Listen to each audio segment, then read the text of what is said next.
Se você tem ou teve dor no joelho ou algum processo degenerativo nessa articulação, ou quer simplesmente mantê-la saudável, conforme o tempo vai passando e você vai ficando mais velho, mais velha, nesse vídeo eu vou te contar quando você deve treinar ou não, dependendo do seu caso. Se você tem que treinar, quais são os exercícios que você tem que fazer e quais ajustes técnicos, ou seja, quais variações no movimento você tem que fazer para ter um joelho mais saudável e mais protegido contra lesões ou contra dores. Isso independente se você hoje é sedentário, sedentária, ou está treinando há pouco tempo, ou já é experiente em relação aos treinamentos. Seja muito bem-vindo, bem-vinda. Esse é o Saúde em Treino. Aqui é um programa onde eu tento trazer informações atuais sobre a sua saúde, para você se livrar de dores articulares e incômodos pelo corpo e também melhorar a saúde de maneira geral. Muito prazer, meu nome é Leandro Acedo. Eu queria começar essa apresentação contando uma história. Eu fiz uma viagem com a Paula, minha namorada, para Ilha Grande. E lá em Ilha Grande tem um lugar que chama Pico do Papagaio. E a gente resolveu subir de madrugada para ver o nascer do sol lá em cima, com guia, tudo certinho. É um passeio que tem lá na ilha. Foi tudo ótimo. Eu e a Paula, duas pessoas que treinamos, nós costumávamos treinar muito na época, treinamos até hoje, mas na época a gente estava muito bem treinado e a gente resolveu subir até o Pico do Papagaio. Foi ótimo, a gente chegou lá no horário certo, conseguimos ver o nascer do sol, foi muito bacana, mas aí começou o problema. Ao descer, quando a gente começou a descida, mais ou menos uns 20 minutos depois que a gente estava descendo, o joelho da Paula começou a doer demais. É uma dor bem nessa parte da frente aqui do joelho. Sente bem aqui, eu não sei se você já sentiu isso ou não, mas só para você saber exatamente como é que é. Então, doeu bem na frente aqui e isso praticamente impediu que ela descesse num ritmo normal. Uma descida que eu não lembro de quanto tempo era, mas devia ser algo de uma hora e pouquinho. A gente demorou praticamente 3 horas para descer, porque a gente teve que parar muito e tudo mais, e foi muito sofrido para ela. E olha, era uma pessoa que não tinha sintoma no joelho, era uma pessoa que treinava, ou seja, tinha musculatura forte, mas mesmo assim isso aconteceu. Então, eu podia contar uma série de outras histórias aqui, baseados em alunos, baseados em mais gente da minha família, mas vamos dar prosseguimento ao conteúdo, é só para ilustrar o que a gente vai trabalhar.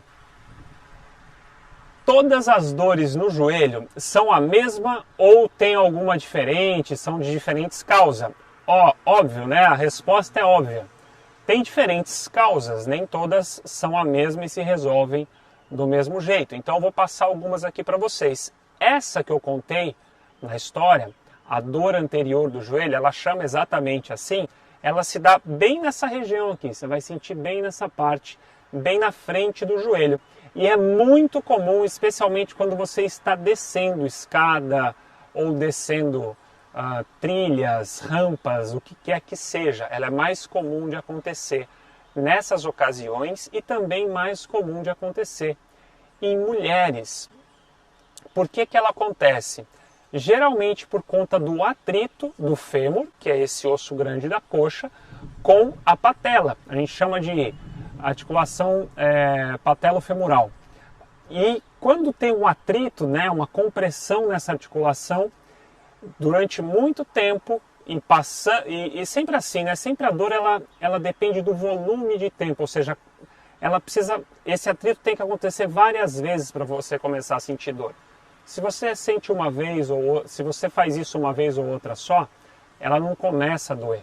Então precisa realmente de um volume grande, alto, o que varia esse volume de pessoa para pessoa, mas precisa desse volume para essa dor acontecer. Mas é o seguinte, essa pressão se dá Geralmente porque o fêmur ele roda para dentro, ele faz esse movimento de rodar para dentro e o joelho acaba indo para dentro, enquanto você desce escada, desce uma rampa, qualquer coisa do tipo. Presta atenção, faz esse teste. Se filma descendo uma escada, um lance de escada de frente, e veja se seu joelho ele fica alinhado com o pé ou se ele vai para dentro.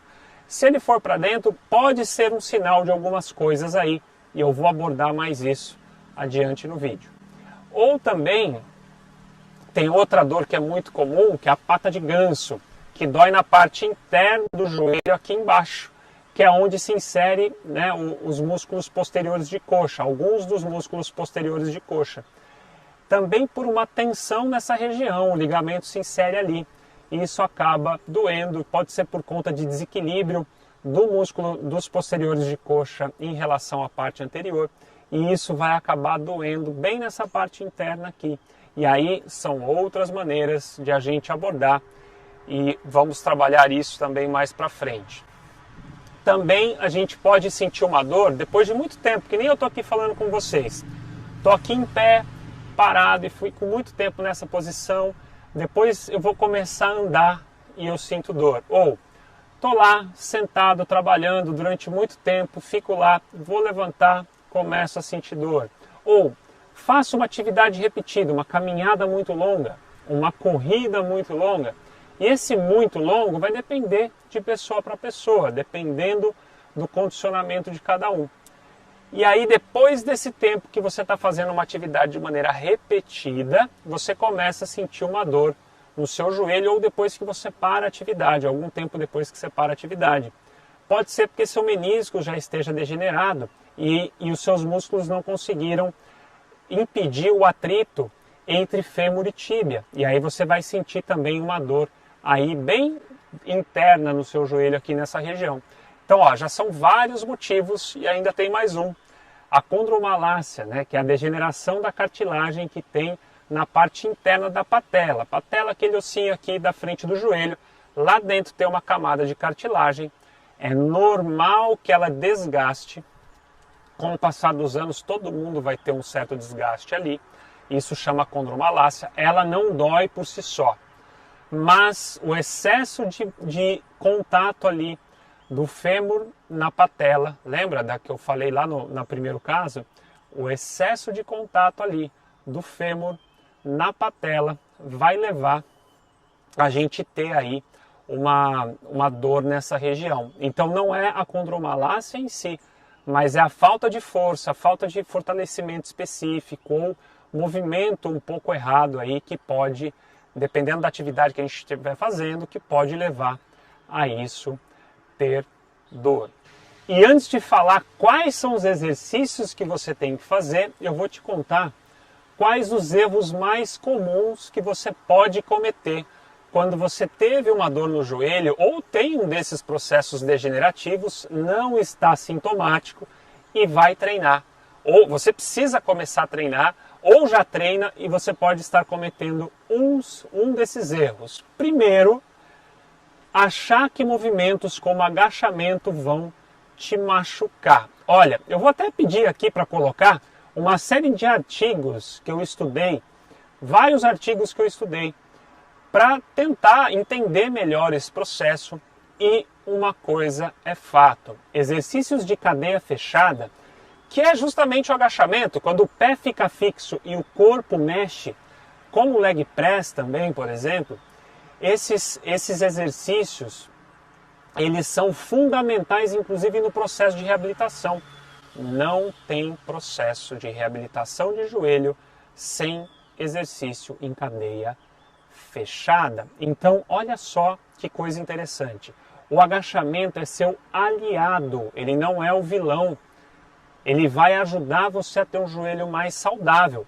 Porém, na hora dos exercícios práticos, eu vou te contar quais são os ajustes técnicos, o que você tem que fazer e o que você não tem que fazer. Eles são realmente os aliados. Que isso fique bem claro. O segundo erro que você pode cometer é achar que exercício em aparelho é benéfico por si só. E não é. Exemplo clássico, cadeira extensora. todo mundo acha, tenho problema no joelho, vou fazer a danada da cadeira extensora. Por quê? Porque você senta bonitinho lá, apoia a perna aqui e fica só estendendo o joelho. Aí você fala, tá tudo bem, tá tudo ótimo, legal, isso não gera risco nenhum. É aí que você se engana. Depois dos 60 graus, imaginando que você começa com a perna aqui embaixo, 90, e você começa a subir diminuindo esses graus, quando você chega nos 60, você começa a ter uma grande compressão entre fêmur e patela, que ela fica grande até os 15 graus e dos 15 ao 0 já não tem mais essa compressão. Então, a cadeira extensora por si só, ela não vai te fazer bem, principalmente se você tem uma condromalácia no joelho. Se você tem, o que você tem que fazer? A cadeira extensora vai ser no máximo dos 90 até os 60 graus, porque no 60 é o pico de torque, que é o que realmente interessa, né? O pico de torque, que é a força, né? que demora, que o seu corpo leva, que a perna, sua perna tem que fazer para você chegar até aqui, o pico de força é nos 60 graus. Se você atinge esse pico, já é legal para você gerar força e hipertrofia no seu quadríceps e também você não vai estar comprimindo a sua patela com o fêmur. Então, se você tiver que fazer cadeira extensora, que seja dos 90 aos 60 graus e só. Mas mesmo assim, esse não é um caminho que eu recomendo de cara. Mas nós vamos chegar lá. Outro exemplo muito comum é a cadeira flexora. Bom, tem um problema no joelho, a cadeira flexora geralmente pela posição, a gente apoia em cima e traz o peso para baixo. Geralmente por essa posição, a gente não sente dor no joelho ao fazê-la. Só que aí o que a gente faz? A maioria das pessoas não tem essa informação. Que os flexores de joelho tem que ter no máximo entre 60% e 80% da força dos extensores. Então, quando a gente trabalha os flexores de maneira isolada, a gente tem que tomar o cuidado de equilibrar essa musculatura com a parte anterior. Porque se a gente não fizer isso e seu posterior ficar muito forte, você também vai sentir, se não o mesmo problema, um outro problema no joelho. Então, o cuidado que deve existir esses são os cuidados que devem existir com os aparelhos. Porque quando a gente faz sem aparelho, esse equilíbrio de força, né, ele já existe porque a cadeia fechada ativa glúteo, quadríceps, posterior de coxa, já ativa toda essa musculatura. O posterior de coxa sim tem que ser trabalhado de maneira isolada não, né, mas específica, dá para fazer com outros exercícios, mas não necessariamente com a cadeira flexora, ela não é algo que é indispensável. O último problema, o último erro é achar que o seu problema está no joelho. Fato é que geralmente não está no joelho. Ele chega até o joelho por outras falhas que estão ao redor. Como, por exemplo, falta de mobilidade no tornozelo. Quando o tornozelo ele não tem um certo grau de mobilidade, né, geralmente o teste que a gente aplica é deixar o pé a 10 centímetros, a ponta do dedão de uma parede, e aí você, sem tirar o calcanhar no chão, tenta tocar o joelho na parede. Se você consegue, legal, você está dentro da média, né? Esses testes eles sempre abordam uma média que a maioria das pessoas que não tem sintomas em joelho, no próprio tornozelo, elas conseguem. Então, se você consegue tocar com 10 centímetros de distância do pé até a parede, se você consegue tocar o joelho na parede, bacana, você está dentro dessa média, provavelmente você não tem problema nenhum em relação à mobilidade no tornozelo. Agora, se você não atinge, é algo que você tem que trabalhar. Muito comum. Outro problema, geralmente quem tem dor no joelho tem uma falta de força nos rotadores externos e extensores do quadril, que é o complexo póstero-lateral do quadril, que a gente chama, que são todos os músculos do glúteo, glúteo médio, glúteo mínimo, glúteo máximo, especialmente falando de glúteo médio, que é um dos principais estabilizadores do joelho.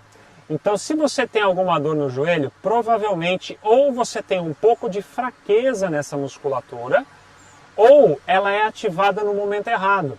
Então, se você tem fraqueza, você precisa fortalecer. Se ela é ativada no momento errado, você precisa trabalhar a técnica do movimento. Foi isso que eu falei lá no começo do vídeo.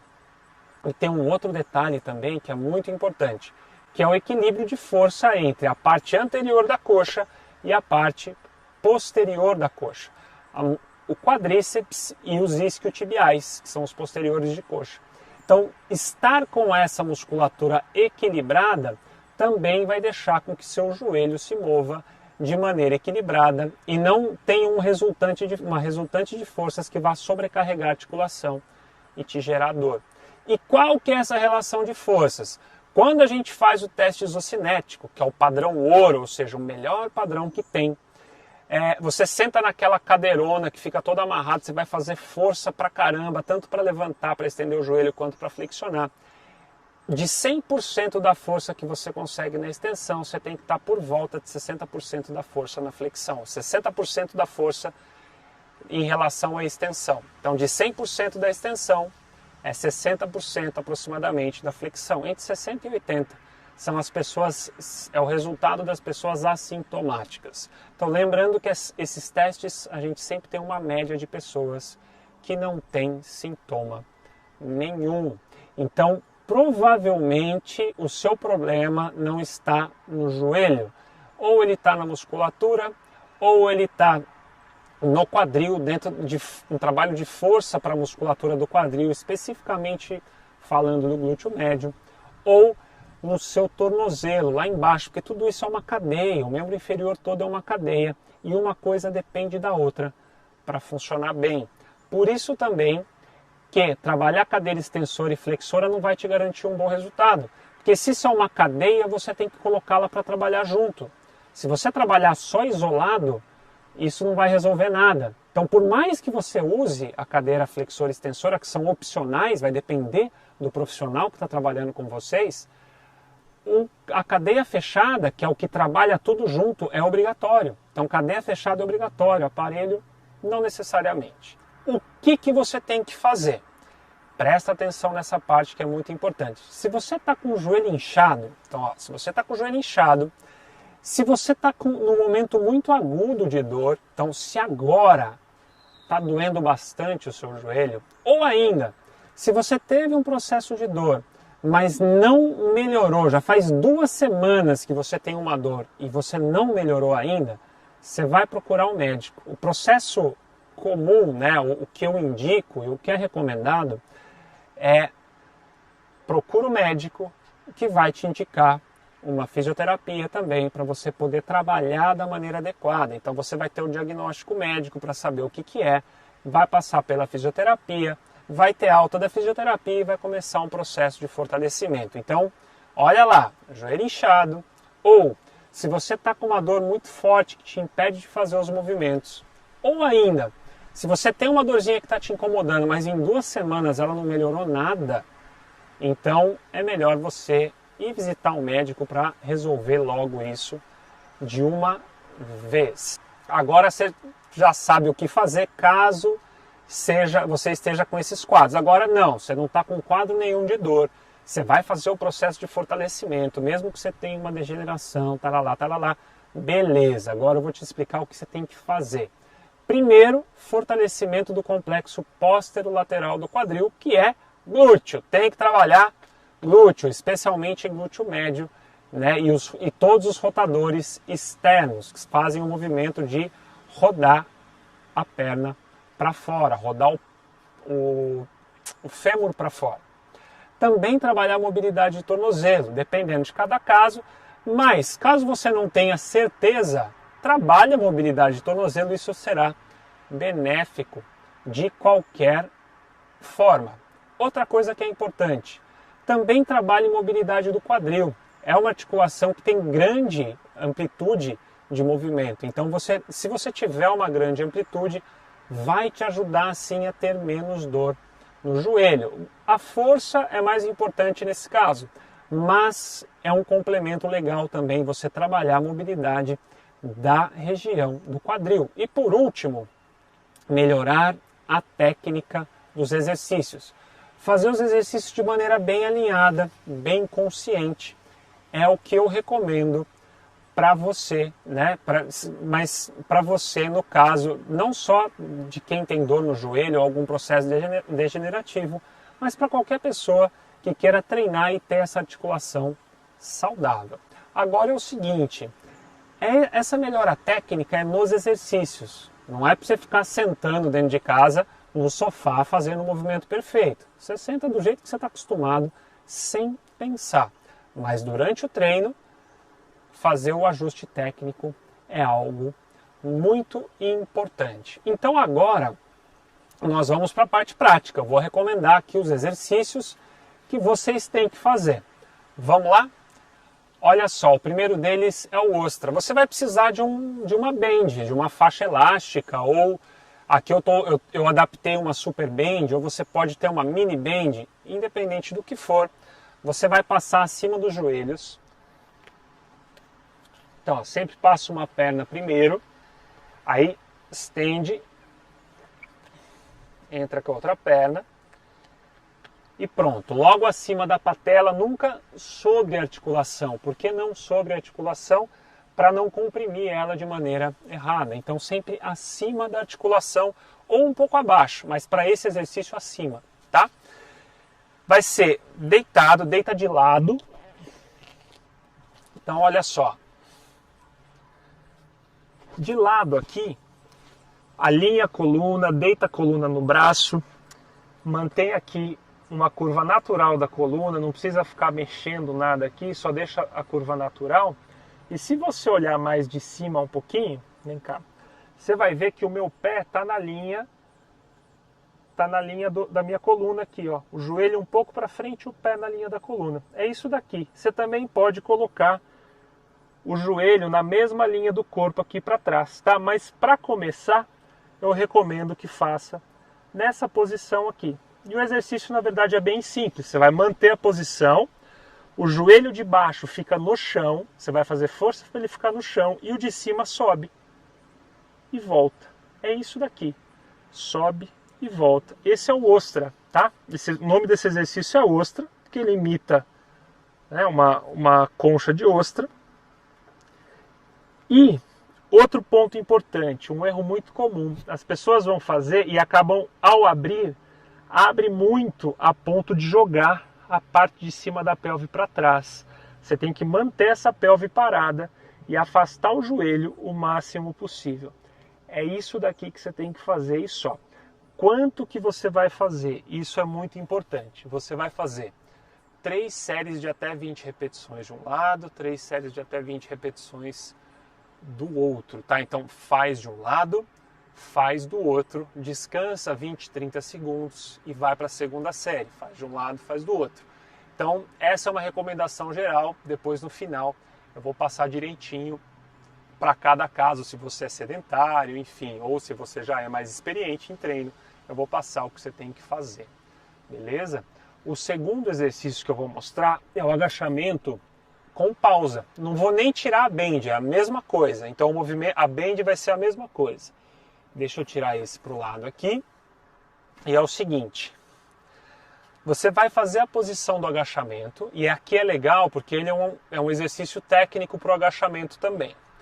Então, ó, pés afastados, mais ou menos na mesma distância da sua pelve aqui, da crista ilíaca. Então é daqui para um pouquinho para fora.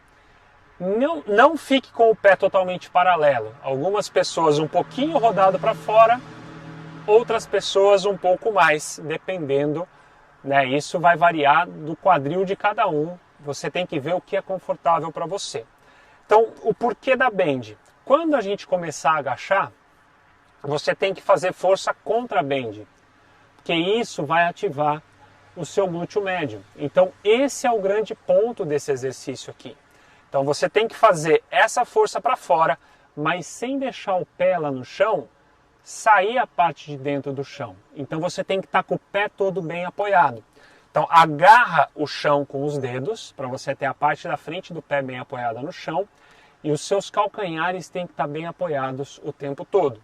Então olha só, você vai agachar, joga o joelho para frente e o quadril para trás, mantendo essa tensão para fora. Agacha um pouquinho, fica. 1, 2, 3. Aí você pode afundar mais. 1, 2, 3. Você pode afundar mais. 1, 2, 3. E sobe. Então você mantém as posições, mantendo a tensão contra o elástico. Outra informação importante, esse elástico não precisa ser muito pesado. Ele é para ser leve, mas ele tem que ficar tenso. É só para você ativar conscientemente a rotação externa, manter essa tensão de rotação externa nos seus quadris aqui e na coxa, tá? Então vou mostrar de lado agora para você ver, ó. Mesma coisa, pé inteiro bem apoiado, calcanhar bem apoiado no chão, joelho para frente, quadril para trás, parou. 1, 2, 3, parou. 1, 2, 3, parou. 1, 2, 3 e volta. Aí, Leandro, mas eu posso descer tudo isso? Vai depender.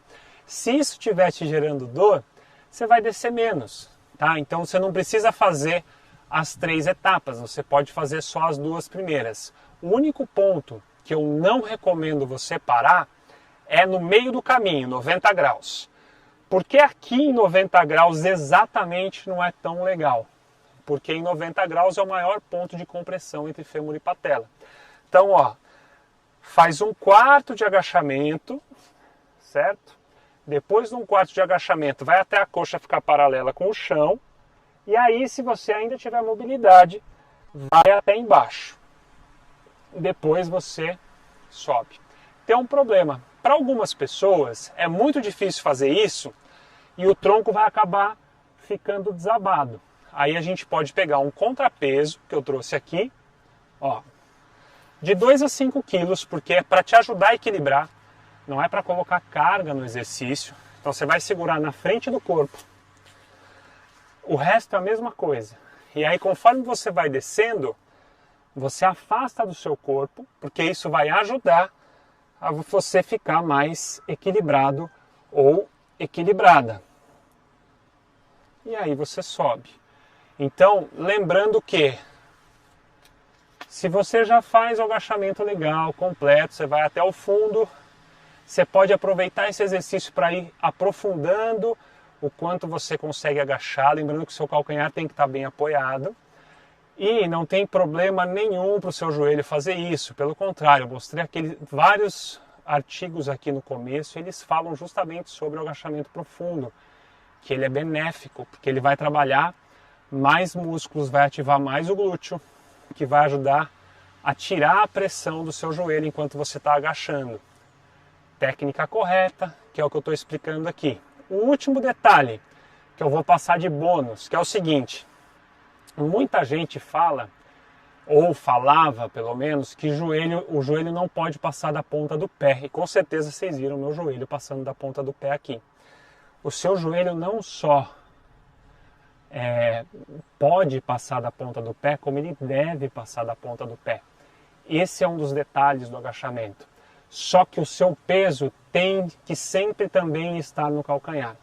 Se você passa o joelho da ponta do pé e você tira o peso do calcanhar, você está jogando muita pressão para o seu joelho, muita compressão do fêmur e patela.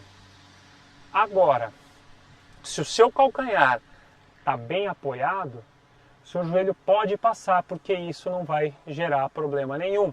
Então, ó, pode passar o joelho da ponta do pé, desde que você mantenha também os calcanhares muito bem apoiados, né? O peso tem que estar bem distribuído em toda a sola do pé. Beleza? Então, olha só. Vou tirar aqui. É sempre difícil tirar esse negócio, sempre com os pelos junto. Mas tá tudo bem. Então, se você usa bem ou já usou, você vai passar por isso também. Vem pra cá. Agora eu vou passar um de ajuste técnico que é muito importante.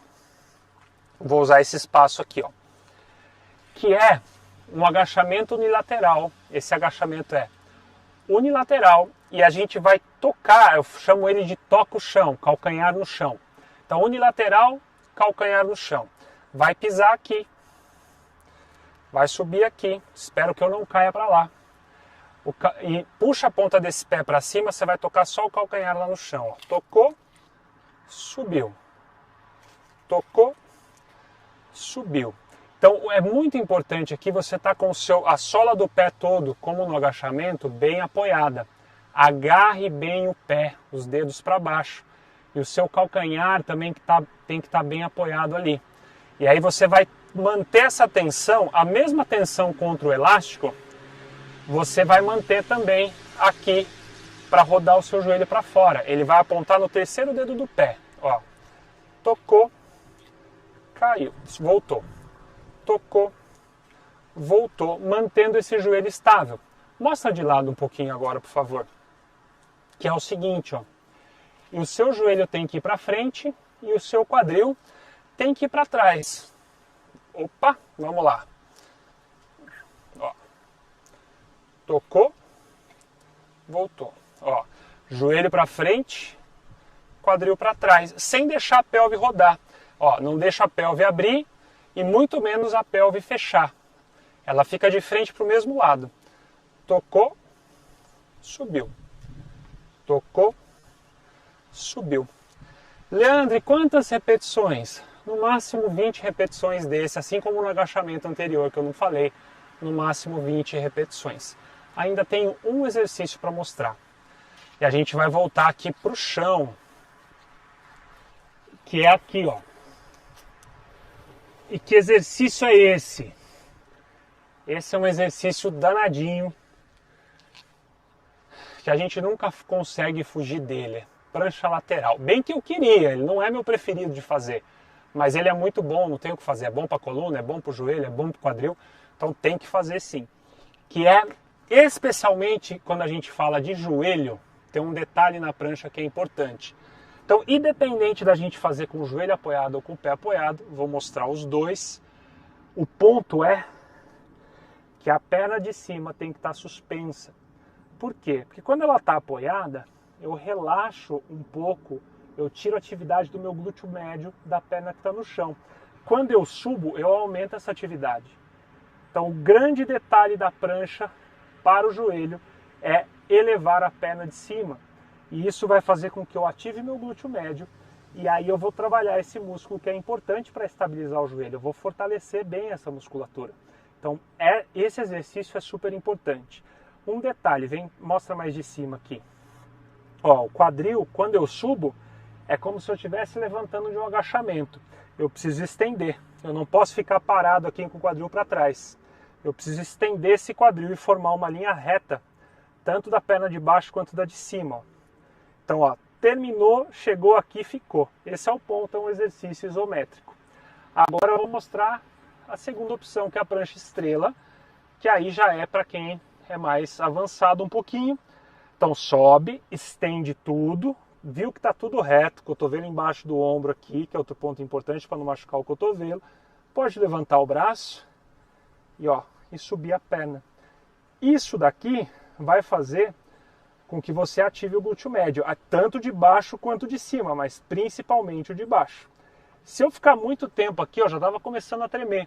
É um exercício difícil, é um exercício complexo. Então, e é básico, porque ele vai te dar força na musculatura que vai estabilizar tanto a sua coluna, quanto os quadris, quanto o joelho. Então é um exercício central para mim, esse último que eu estava aqui mostrando para você. Agora olha só, Leandro, eu sou sedentário.